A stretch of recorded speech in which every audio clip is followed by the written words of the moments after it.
Agora, pegando o cripto como classe de ativo, Bruno, você, assim, há quem diga o contrário, a favor. Tá? Você acha que o criptoativo ele é um hedge de inflação? Depende do prazo que você está analisando. Porque se o cara fala, olha só esse ano, né? Tá perdendo valor, né? Mas se a gente for pegar desde a sua criação, pensando no Bitcoin, porque para primeiro ser um hedge contra a inflação, as definições de inflação são diferentes dependendo da escola econômica que a gente for utilizar, mas eu gosto muito da escola austríaca por um simples motivo, foi a escola que me fez ganhar dinheiro no mercado. Então, na escola austríaca, inflação é aumento da oferta monetária. É mais dinheiro, mais crédito circulando na economia. E a consequência disso seria um aumento do preço dos bens, né? Ou a desvalorização do dinheiro em relação aos bens. Você tem cada vez mais dinheiro para competir por recursos escassos. Então, esses recursos ficam mais caros em relação ao dinheiro. E como a gente já viu, o governo não esconde da gente, ele tem metas de inflação. Todo país do mundo, hoje, tem suas metas de inflação. E eles têm metas de inflação porque aquilo ajuda o governo. Aquilo ajuda o governo de algumas formas. A primeira delas é, se eu pegasse com o André R$100 emprestado agora para pagar os mesmos 100 daqui a 10 anos, com inflação eu estou podendo consumir agora, quando esses 100 estão comprando bastante coisa, né? Comprar algumas sacolas de compras no mercado, e com uma inflação de 5% ao ano, daqui a 10 anos esses R$100 vão comprar, sei lá, Metade uma barra de chocolate, um Kinder Ovo, se bobear. Então, a inflação ela ajuda aquele cara que está tomando dívida. E governos são algumas das entidades mais endividadas do mundo. Aqui no Brasil a gente tem uma dívida que está entre 80% e 90% do PIB. E o outro ponto da inflação é que se a gente for olhar até as contas públicas de 2021, o governo foi beneficiado pela inflação. Porque o governo cobra impostos fixos sobre uma série de itens. Então, combustível, vamos dar um exemplo porque vários sofreram com isso no bolso. Se o combustível é R$5 e 20% disso é imposto federal, então R$1 vai para o governo, certo? Agora, quando você tem inflação, muito dinheiro entrando na economia para competir por essa gasolina, né, escassa. Aí o preço dela começa a subir, até porque o barril de petróleo subiu também, né, o dólar subiu. Então a gasolina ficou R$7 e o imposto do governo é de 20%. Agora o governo pega R$1,40 de cada litro que você abastece. Veja que isso gera uma arrecadação 40% maior para o governo.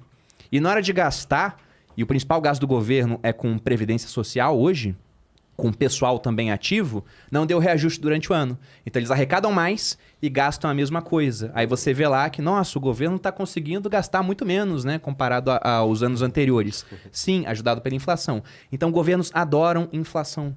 A moeda estatal é programada para se desvalorizar. Aí quando você pega, por exemplo, o Bitcoin, e eu não posso falar por todas as criptomoedas, porque são mais de 17 mil, mas no Bitcoin você tem aquela escassez e ela é programada para ser desinflacionária. No seguinte sentido, quando ela foi criada, a recompensa era minerou um bloco a cada 10 minutos, 50 bitcoins. 4 anos depois, lá em 2012, a recompensa agora cai pela metade, 25. 4 anos depois, 2016, 12,5. 4 anos depois, 2020, ano da pandemia, 6,5. Daqui a mais 4 anos, na verdade agora 2 anos e pouquinho, 2024, vai ser de 3,125. Então ela vai ficando com uma inflação cada vez menor, enquanto a demanda aumenta muito. Então, se ela ganha poder de compra com o passar do tempo, e foi isso que aconteceu, ela acaba sendo um hedge inflacionário.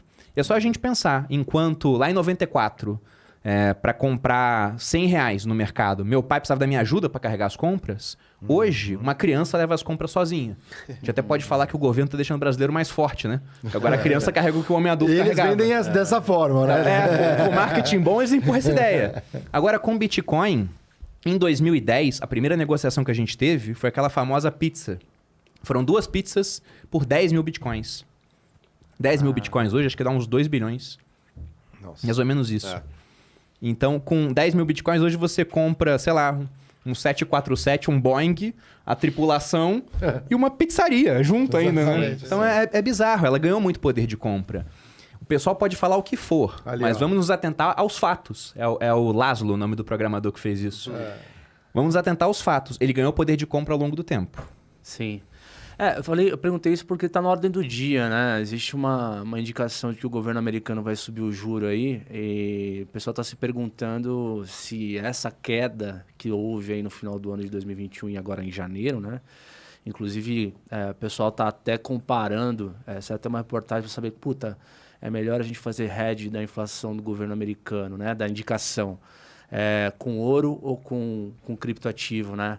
Puta, será que... Aí o pessoal tá testando. Será que vai à prova mesmo? Porque é a primeira vez em muito tempo que o governo agora está disposto a subir o juro. E se subir o juro, eu quero ter criptoativo ou eu quero ter o ouro, entendeu? Acho que nenhum dos dois, sabia? Porque mesmo? quando sobe juros, afeta ambos. Porque é aquele raciocínio, né? É bom você comprar ouro quando?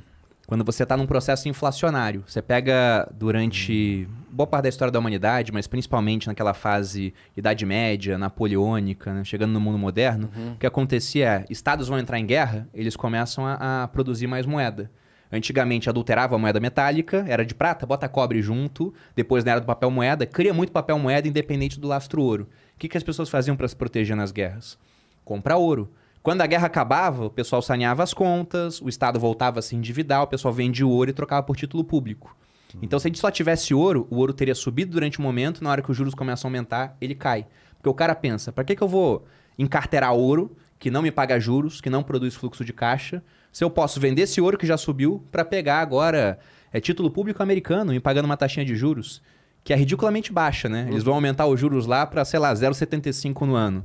Aqui a gente vai ter uma reunião na quarta-feira que deve aumentar o dobro disso em uma reunião. 1,5 uma reunião. Lá eles vão aumentar 0,75 ao longo do ano, às vezes. Então, por isso que eu falei, tanto o Bitcoin quanto o ouro costumam ser afetados. Só que o Bitcoin tem potencial para ser menos afetado. Porque hoje você já consegue emprestar Bitcoin tanto de maneira centralizada, tem corretoras que te pagam para isso. Você deixa o Bitcoin lá dentro, elas te pagam 4% ao ano. É o staking. É o staking. E você também consegue através de protocolos descentralizados. Então você tem uma recompensa em juros que é até maior do que essa que o dólar vai dar. Então pode ser que a gente veja o Bitcoin caindo, mas menos do que caiu em outras épocas, por conta disso.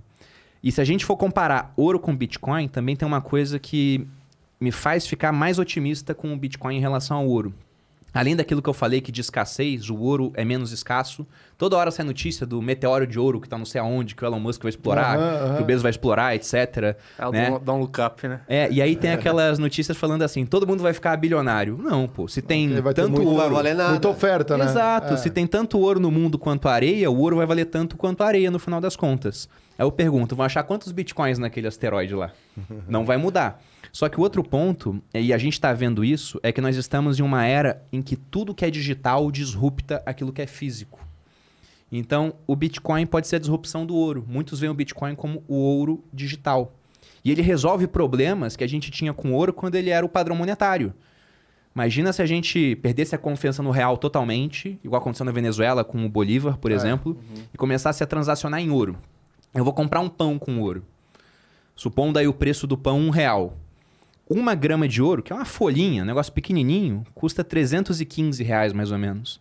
Como é que eu vou dar 1 sobre 315 daquilo para trocar pelo pão? Então, até para fazer trocas com ouro é mais complicado. Com Bitcoin eu consigo fracionar até a 8ª casa decimal, se for necessário. Né? Com ouro você sempre tinha aquela dúvida se o ouro era verdadeiro ou não. Os chineses, nesse século, já falsificaram ouro 2 vezes. Então você não sabe se é verdadeiro. Você tem uma grande amostra de ouro, você destrói uma parte para fazer uma análise e chegar à conclusão. É ouro de fato. Com Bitcoin não tem como ser falso se está no blockchain. Exato. Não dá.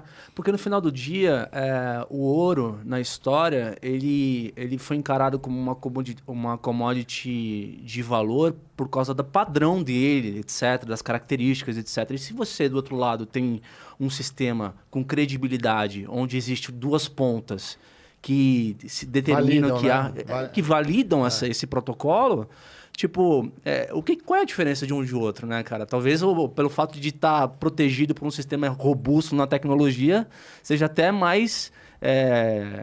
tenha mais credibilidade do que a própria commodity, né? No final você usou uma palavra muito boa. Credibilidade. Dinheiro é confiança. Tem uma frase do Yuval Harari, que é um grande crítico do Bitcoin, diga-se de passagem, mas é um cara brilhante, né? Um historiador israelense, autor do Sapiens, Homo Deus. Ele diz que o dinheiro é a única ficção na qual todos nós acreditamos. Porque vai ter o cara que acredita em Deus, vai ter o cara que não acredita. Acredita no Estado, não acredita. Nação, etc. Agora, no dinheiro, todo mundo acredita. Até pô, em Cuba, continuaram usando dinheiro. Na Coreia do Norte, continuam usando dinheiro. Na Rússia Soviética, usavam dinheiro. Então, todo mundo acredita no dinheiro. E quando as pessoas deixam de acreditar, ele perde valor. Então, enquanto você tiver partes envolvidas que acreditam que o Bitcoin é uma boa maneira de você preservar valor, ele será uma boa maneira de preservar valor. Igual, enquanto a gente acredita que o real é uma boa maneira de se trocar coisas, ele vai ser utilizado. Na hora que a gente deixa de acreditar, isso pode acontecer por uma série de motivos, mas por abusos na oferta monetária, por exemplo, aí aquilo perde valor. Nas crises da Argentina recente, teve ali teve localidades ali que adotaram uma moeda paralela ali, para não ficar dependendo. Até na Argentina hoje, imóvel é negociado em dólar. Ninguém mais negocia em peso. Já lastreou de outra Exato. forma a relação, né? Mas Que também gera o efeito ainda de inflacionar, de certa forma, né? Por conta da volatilidade, né? Então, ou seja, pro argentino tá fácil sair desse loop. E tá dentro deles, né? É só parar. Não, ninguém aumenta o preço. É difícil lá, É né? difícil. Não, mas teoricamente é isso. Porque os preços estão subindo. Até por uma inércia dos preços. Todo mundo espera que vai subir e vai subir. Mas é muito complicado. Cultural já, né?